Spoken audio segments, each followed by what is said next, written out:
Why would I go and post this video? Are you serious?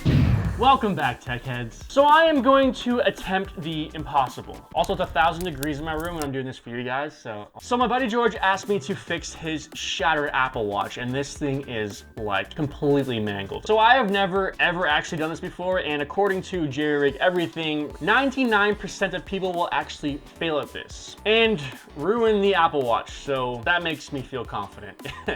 Yeah, and I'll make sure to get his reaction at the end so we can see if I succeed or if I fail. Okay, so I'm gonna turn the Apple Watch on just so we can make sure that as I'm doing this, if something goes wrong, the screen just won't be lit. But the first thing I need to do is take this absolutely mangled display and separate it from the Apple Watch. So for that, I'm going to need a knife.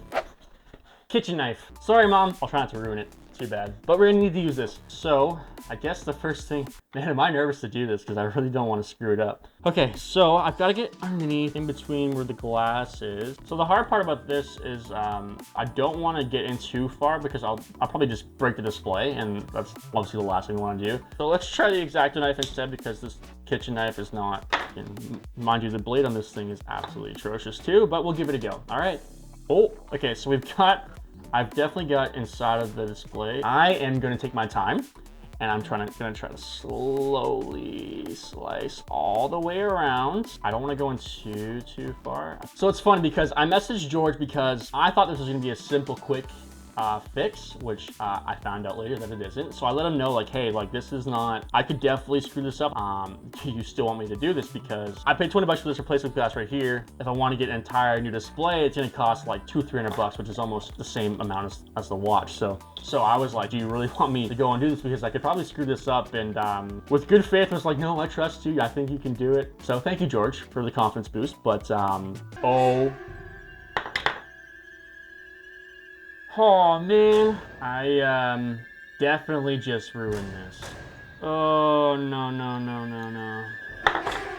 So you may be wondering, why would I go and post this video when I didn't even successfully fix this Apple Watch, which I set out to do? And honestly, a big part of me did not want to post this. You know, I had planned to make it a lot farther. I think I had the confidence in myself to actually do this and fix this and make it the entire process. Like, I knew the stakes going into it, but I think I just figured that I'd actually be able to do it. But obviously things didn't go to plan. Honestly, I figured if I were to break it that I would make it a lot farther than this. I mean, I didn't even get the screen fully off of the watch, but I started thinking more and more of, you know, I almost didn't post this video.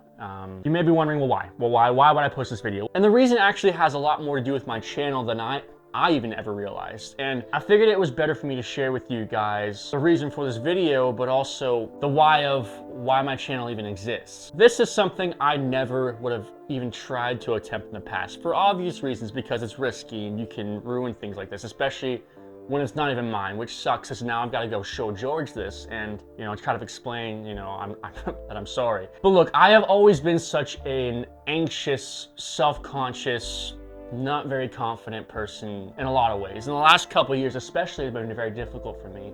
Just before the height of the pandemic, before everything started locking down, I started having some heart issues. I ended up in the hospital, not even in this country. I was in Australia, and you know, being a couple days into being there, I ended up in the hospital in a country that I am not from, with heart problems that the doctors are struggling to figure out what it is. And you know, it was very terrifying for me, and that just spun out of control and anxiety. I mean, I'm okay now, but I think that was the start of my downfall. And you know, pandemic hit and things got worse, and I got, you know, even more anxious, more afraid, and because none of us even knew what was going on, right? And you know, a few months down the road, my dog, who's my best friend and 16 years old at the time, is getting very sick, and with me already dealing with what I'm dealing with anxiety wise, you know, this didn't help. And you know, a year later, here I am in the veterinarian office saying my last goodbyes to her.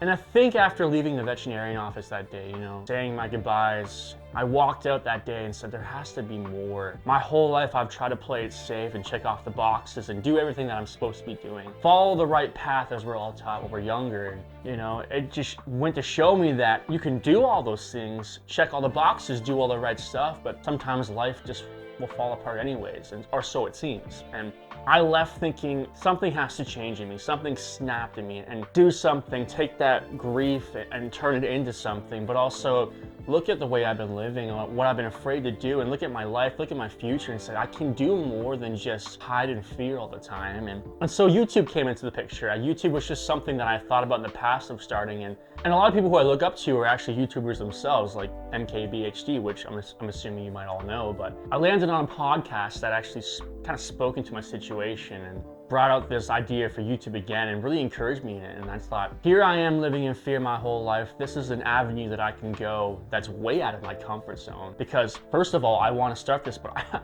I have no idea what to even do a channel about, because honestly, I'm one of those people that I never really know what my passion is. I've never been able to find my true passion, and this channel in itself was the idea for it. I mean, this is something that I've enjoyed. I watch a lot of tech videos on YouTube, and I think I just came to accept that the beauty of who I am is just, I like so many things, and this is something that I enjoy doing. So I picked tech and I went down the road with it, thinking that this was gonna help kind of cover up, you know, my insecurities, cover up my mental health. And I think I used it as almost a crutch, as something to take my mind off of everything that had happened in the past. And when it came to posting my very first video, which is not great, I think that I had a lot of fears of like, what are people gonna think about this? And you know, the great thing is, when I clicked up publish on YouTube and put that first video out and shared it for my friends and family to see, I was terrified of what they might think. And I'm beyond happy to say that I've had nothing but immense support since I've started this on day one. And it's funny because all those fears and anxiety that I was trying to run away from came back in that moment, and I was afraid of what people might think. And it's always scary stepping out of your comfort zone. It's always scary taking a chance on something, right? But it's worth it. I mean, my family, my friends, everyone has been so supportive since day one. And looking at the amount of subscribers I have now, it's 500, almost 500 people.